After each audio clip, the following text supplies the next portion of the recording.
എല്ലാ പ്രിയപ്പെട്ട ബ്ലാസ്റ്റേഴ്സ് ആരാധകർക്കും നമ്മുടെ പുതിയൊരു വീഡിയോയിലോട്ട് വീണ്ടും സ്വാഗതം. ഇത് ബ്ലാസ്റ്റേഴ്സ് സോക്കർ.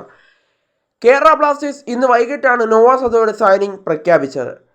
നോവാ സദോയ് കേരള ബ്ലാസ്റ്റേഴ്സിലേക്ക് എത്തി എന്നുള്ള കാര്യം നമ്മൾ അറിഞ്ഞിട്ട് ഏകദേശം 1.5 മാസത്തോളം കഴിയാറായിട്ടുണ്ട്. മാർക്കസ് മെർഗുലാവോ ആ വാർത്ത സ്ഥിരീകരിച്ചതാണ്.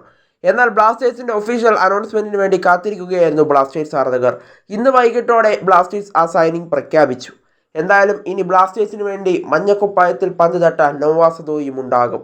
എന്നാലിപ്പോൾ ബ്ലാസ്റ്റേഴ്സ് ആരാധകർ ചോദിക്കുന്ന ഒരു ചോദ്യമാണ്, ബ്ലാസ്റ്റേഴ്സ് ടീമിൽ ഇപ്പോൾ 5 വിദേശ താരങ്ങൾ നോവാ സദോയോട് കൂടി വന്നപ്പോൾ ഉണ്ട്. ഇനി ഒരു വിദേശ താരം കൂടി എത്തുമോ? ദിമിയുടെ പകരക്കാരൻ വരുമോ? അതോ ദിമിയുടെ പകരക്കാരനായിട്ടാണോ നോവാ സദോയെ ബ്ലാസ്റ്റേഴ്സ് സ്വന്തമാക്കിയത്? ഇതൊക്കെയാണ് ഇപ്പോൾ ബ്ലാസ്റ്റേഴ്സ് ആരാധകർ ചോദിക്കുന്ന ഒരു ചോദ്യം. എന്നാൽ അതിന് കൃത്യമായ മറുപടിയാണ് നമ്മൾ ഈ വീഡിയോയിൽ ഉൾക്കൊള്ളിച്ചിട്ടുള്ളത്. അപ്പോൾ വീഡിയോയിലോട്ട് കടക്കും മുമ്പേ നമ്മുടെ ചാനൽ ഇതുവരെയും നിങ്ങളൊന്ന് സബ്സ്ക്രൈബ് ചെയ്തിട്ടില്ലെങ്കിൽ ദയവായി ഒന്ന് സബ്സ്ക്രൈബ് ചെയ്ത് കൂടെ പോരാനായിട്ട് ശ്രദ്ധിക്കുക. അപ്പോൾ നമുക്ക് നേരെ വീഡിയോയിലോട്ട് തന്നെ കടക്കാം. കേരള ബ്ലാസ്റ്റേഴ്സ് ദിമിയുടെ പകരക്കാരനായിട്ടാണോ നോവാ സദോയെ സ്വന്തമാക്കിയതെന്നാണ് ബ്ലാസ്റ്റേഴ്സ് ആരാധകർ ഇപ്പോൾ നിരന്തരമായി ചോദിക്കുന്ന ഒരു ചോദ്യം. എന്നാൽ ബ്ലാസ്റ്റേഴ്സ് ആരാധകർ മനസ്സിലാക്കേണ്ട ഒരു കാര്യം, നോവാ സദോയ് ദിമിയുടെ പകരക്കാരനായിട്ടല്ല ഇപ്പോൾ ബ്ലാസ്റ്റേഴ്സിലേക്ക് എത്തിയിരിക്കുന്നത്. കാരണം ദിമി കേരള ബ്ലാസ്റ്റേഴ്സിൽ അടുത്ത സീസണിൽ കൂടി തുടരും എന്ന് നമ്മൾ വിചാരിച്ചിരുന്ന പ്ലെയറാണ്. അങ്ങനെയാണ് റിപ്പോർട്ടുകളും പുറത്തേക്ക് വന്നിട്ടുണ്ടായിരുന്നത്.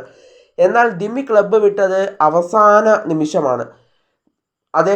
അദ്ദേഹത്തിന് വേണ്ടിയുള്ള സാലറി ചോദിക്കുകയും അത് ബ്ലാസ്റ്റേഴ്സിന് താങ്ങാൻ കഴിയാതെ വരികയും ബ്ലാസ്റ്റേഴ്സ് അദ്ദേഹത്തെ നിലനിർത്താൻ ബ്ലാസ്റ്റേഴ്സിന് താല്പര്യമില്ലാതെ വരികയും താരം ടീമിൽ നിന്ന് പുറത്തു പോവുകയും ചെയ്തു. എന്നാൽ നോവാ സദോയുടെ സൈനിങ് ബ്ലാസ്റ്റേഴ്സ് ഫെബ്രുവരി മാസം അവസാനത്തോടെ കംപ്ലീറ്റ് ചെയ്തതാണ്.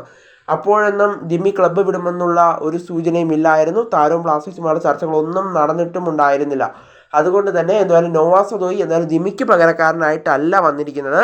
എന്തായാലും ദിമിയുടെ പകരക്കാരൻ ഉടൻ തന്നെ എത്തുമെന്നാണ് ഇപ്പോഴും അറിയാനായിട്ട് സാധിക്കുന്നത്. എന്തായാലും ദിമിയുടെ പകരക്കാരനായിട്ടല്ല നോവാ സദോയ് ഇപ്പോൾ ബ്ലാസ്റ്റേഴ്സിൻ്റെ മഞ്ഞക്കുപ്പായത്തിലേക്ക് എത്തിയിരിക്കുന്നത്.